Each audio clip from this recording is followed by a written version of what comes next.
అన్న ఉన్నా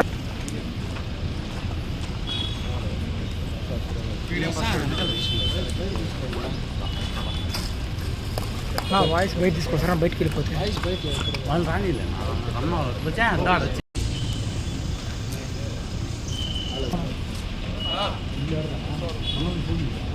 అన్న ఉన్నా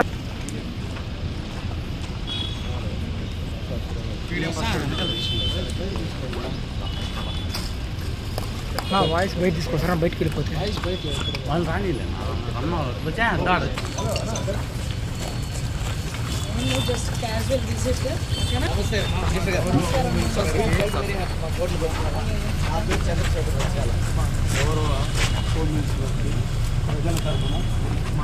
హోమ్ మినిస్టర్ గెలిచి మీరు కొన్ని టీవీలో వింటూ ఉంటారు. ప్రతి విషయంలో చాలా చక్కగా చాలా పద్ధతిగా మెయింటైన్ చేస్తున్నారు. భగవంతుడు మీరు అన్ని విధాలు నిన్న కూడా కాణిపాకం వెళ్ళొచ్చారు. కాణిపాకం చాలా సంతోషం. రియల్గా ఎంతో మందిలో మీరు మిమ్మల్ని దేవుడే ఇచ్చాడేమో. మేడం మీడియా బ్రీఫ్ ఏమన్నా మేడం సార్ ఒక సెట్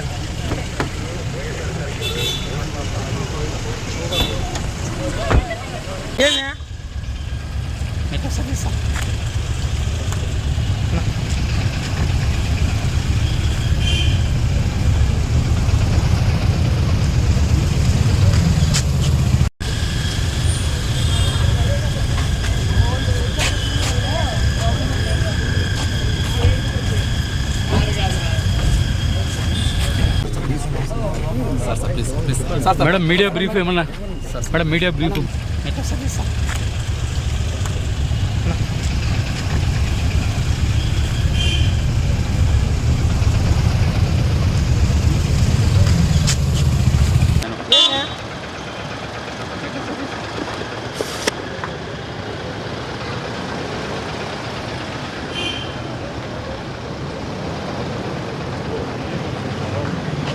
వెరీ క్యాజువల్ విజిట్ ఏం గుర్తించారు చెప్పుకొని కూడా అర్థం కాదు. ఇప్పుడు వచ్చాను ప్రైమ్ సిస్ చాలా చిన్నగా ఉంది మేడం మనకి జిల్లా ఇప్పుడు నా భారత్ ఫ్రెండ్ అంటే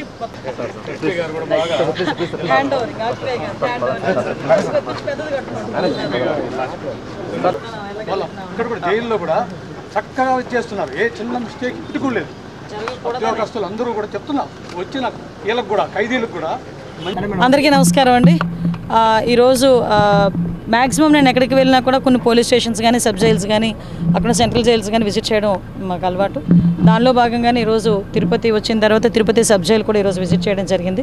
ఎందుకంటే పర్టికులర్గా తిరుపతి సబ్ జైలుకి రావడానికి గల బలమైన కారణం ఏంటంటే ఇది ఆల్రెడీ డిస్ట్రిక్ట్ హెడ్ క్వార్టర్ కింద వచ్చినప్పుడు కంపల్సరీగా ఇక్కడ ఒక జిల్లా జైలు అన్నది ఏర్పాటు చేయాల్సిన అవసరం ఉంది. ఈరోజు ఇక్కడికి వచ్చిన తర్వాత ఇప్పటికే 140 మెంబర్స్ ఉన్నారు. కెపాసిటీ ఆఫ్ 120, బట్ 140 మెంబర్స్ ఈరోజు ఇక్కడ ఉండటం.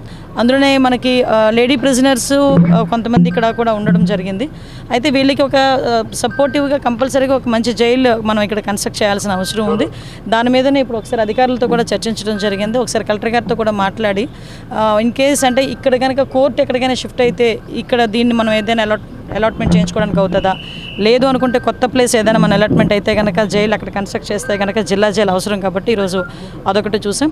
ఈరోజు ఖైదీల భద్రత ఒకటి మా బాధ్యత కింద తీసుకుంటున్నాం. దానిలో భాగంగానే సుమారుగా ఈ చిన్న 70 సెంట్స్ అన్నారు నాతో పాటు ఈ విస్తీర్ణం అంతా కూడా 70 సెంట్స్. అందులోనే దగ్గర 26 నుంచి 30 సీసీటీవీ కెమెరాస్ పెట్టుకొని కంటిన్యూ మానిటర్ చేసుకొని ఎక్కడా కూడా వాళ్ళకి ఎటువంటి ఇబ్బంది కలగకుండా చూసుకోవాలి. అట్ ద సేమ్ టైం వాళ్ళు కూడా ఒక పరివర్తన రావాలి. నేను ఇందాకే లోపలికి వెళ్ళినప్పుడు చెప్పాను ఒక మాట, హాస్పిటల్కి జైలుకి వచ్చిన తర్వాత మళ్ళీ రావాలని కోరుకోకూడదు. గుడికి వెళ్తేనే మళ్ళీ వచ్చి దర్శనం చేసుకోవాలని కోరుకోవాలి. అంతే తప్పించి హాస్పిటల్కి వెళ్ళినా అదేవిధంగా జైలుకి వచ్చినా కూడా ఎట్టి పరిస్థితులు మళ్ళీ రావాలని కోరుకోకూడదు. ఆ పరివర్తన అన్నది ఇక్కడ నుంచే స్టార్ట్ అవ్వాలి. దానికి మీరందరూ కూడా దోహదపడాలని చెప్పడం జరిగింది. ఈరోజు దాని మీదనే దానిలో భాగంగానే మేము అందరం కూడా పనిచేస్తాం.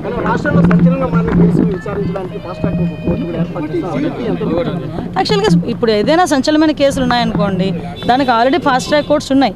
ఆ కోర్టులు నడుస్తున్నాయి. ఆ కోర్టులో ఎక్కడ ఇబ్బంది లేదు. ఇన్ కేసు అంతకు మించి ఏదైనా ఉన్నాయనుకున్నా కూడా కొత్త స్పెషల్ కోర్టులు ఏర్పాటు చేయడానికి గవర్నమెంట్ సిద్ధంగా ఉంది. జైలు మీద అవగాహన తెలిపించే విధంగా కూడా తెలంగాణలో ఒక సిస్టమ్ తీసుకొచ్చారు. ఆ విధంగా కూడా ఏపీలో కూడా ఏమన్నా తీసుకొచ్చారు అంటే 500 రూపాయలు కట్టి జైల్లో అక్కడ ఉన్నటువంటి వాటిని వివరించే దిశగా కూడా ఇటు తెలంగాణ. యాక్చువల్గా మీకు విషయం ఏంటంటే జైల్స్ అనేవి ఏంటంటే ఒక పరివర్తనకి రావడానికి ఒక మెయిన్ ప్లేసెస్ అండి. అందులోనే మీరు అబ్జర్వ్ చేసుకుంటే పోలీస్ డిపార్ట్మెంట్ జైలు సిబ్బంది రెండు కూడా వేరేగా ఉంటారు. జైలు సిబ్బంది ఎలా ఉంటారంటే వాళ్ళతోని కొంచెం దగ్గరగా మాట్లాడుతూనే వాళ్ళు పరివర్తన రావడానికి నిత్యం ప్రయత్నం చేస్తూనే ఉంటారు. అంటే జైలు అనేది ఒక పరివర్తనకి ఒక కేంద్రాల కింద భావించాలి. అదే సేమ్ టైం బయటకు వచ్చిన తర్వాత కూడా మళ్ళీ తిరిగి వెళ్ళకూడదు అన్న కాన్సెప్ట్లో ఉండాలి. దాని మీదనే పెరోల్ ఒకవేళ ఇచ్చి బయటకు వచ్చిన తర్వాత కూడా వాళ్ళ మీద మానిటరీ, కానీ బెయిల్ మీద బయటకు వచ్చే వాళ్ళ హ్యాబిచువల్ అవ్వకుండా వాళ్ళ మీద మానిటరీ కూడా ఈరోజు మేము చేపడుతున్నాం. జైలుకి అయితే మాత్రం ప్రక్షాళన జరుగుతుంది. అగ్నిమాపక సిబ్బందికి సంబంధించి కూడా అన్నిటికీ ఇప్పుడు జాబ్ క్యాలెండర్ పెట్టాం కదండి. ఇప్పటి వరకు అవన్నీ రిక్రూట్మెంట్ అంతా కూడా ఇప్పుడు జరుగుతుంది. గౌరవ నారా లోకేష్ గారు ఆ రోజు ఆదేశాలు ఇచ్చారు. మనం అందరికీ కూడా ఇన్ఫర్మేషన్ ఇచ్చారు. ఆ జాబ్ క్యాలెండర్లో భాగంగానే డిపార్ట్మెంట్, పోలీస్ డిపార్ట్మెంట్, అదేవిధంగా జైలు శాఖని, ఫైర్ డిపార్ట్మెంట్, ఈ మూడిట్లో కూడా రిక్రూట్మెంట్ అనేది జరుగుతుంది. తిరుపతిలో ప్రధానంగా ఒక సమస్య సుదూర ప్రాంతాల నుంచి హైవేలు మేడం, తిరుపతి కావచ్చు, చెన్నై కావచ్చు, ఇటు అంటే ఇక్కడ ఎక్కడ కూడా 5 స్టేషన్స్ అనేది లేవు మేడం. అక్కడ ఏదైనా ఒక ప్రమాదం జరిగితే తిరుపతి నుంచి వెళ్ళాల్సినటువంటి పరిస్థితులు మేడం. లేదు దానికి సంబంధించి మొన్ననే రీసెంట్గా నేను ఫైర్ డిపార్ట్మెంట్ వాళ్ళతో కూడా ఒక రివ్యూ చేయడం జరిగింది. ప్రెజెన్స్ డిపార్ట్మెంట్, ఫైర్ డిపార్ట్మెంట్ రెండింటితో కూడా. అందులో ఇలాంటి సిచ్యువేషన్స్ ఉన్న వాళ్ళ దగ్గర ఒక అవుట్ పోస్ట్ పెట్టి అక్కడ ఫైర్ ఇంజన్స్ పెడుతున్నాం. ఏమంటే మీరు నమ్ముతారా, లాస్ట్ 5 సంవత్సరాల్లో ఒక్క ఫైర్ ఇంజన్ కూడా కొన్న పాపాన పోలే.